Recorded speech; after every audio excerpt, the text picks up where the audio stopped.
दोस्तों आज हम जानेंगे माफिया अतीक अहमद की कहानी। पिता तांगा चलाते थे, बेटा ने 17 साल की उम्र में किया पहला मर्डर, फिर खून से संतर गए हाथ। अतीक वो नाम था जिसकी एक समय खूब तूती बोलती थी। आलम यह था कि अपराध की दुनिया हो या राजनीति की, जो अतीक कहता था वही होता था। ये वो दौर था जब अतीक का नाम प्रयागराज ही नहीं बल्कि पूरे यूपी में गूंजता था। कहा जाता है कि उस वक्त अतीक जिस भी जमीन, घर या बंगले पर हाथ रख देता था उसका मालिक उसे खाली करके चला जाता था। आज हम उसी अतीक की पूरी कहानी बताएंगे। ये कहानी है माफिया अतीक अहमद की।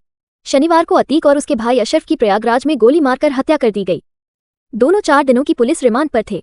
प्रयागराज के सरकारी अस्पताल में मेडिकल के लिए पुलिस ले गई थी।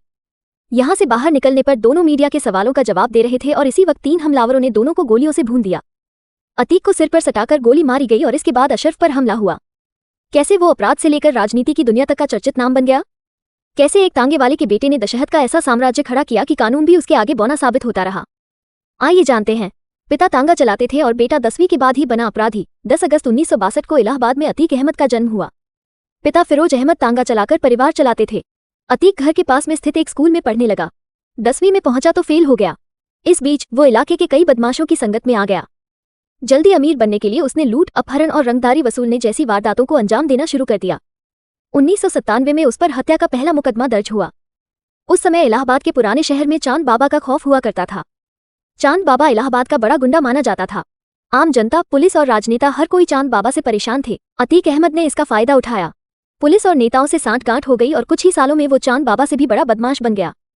जिस पुलिस ने अतीक को शह दे रखी थी, अब वही उसकी आंख की किरकिरी बन गया। चलिए जानते हैं पूरी कहानी 1 मिनट के अंदर में। इस कहानी को शॉर्ट में कुछ इंपोर्टेंट पॉइंट से खत्म करते हैं। 1. 1989 में अतीक ने रखा राजनीति में कदम। 2. लगातार 5 बार इलाहाबाद पश्चिमी सीट से रहा विधायक। 3.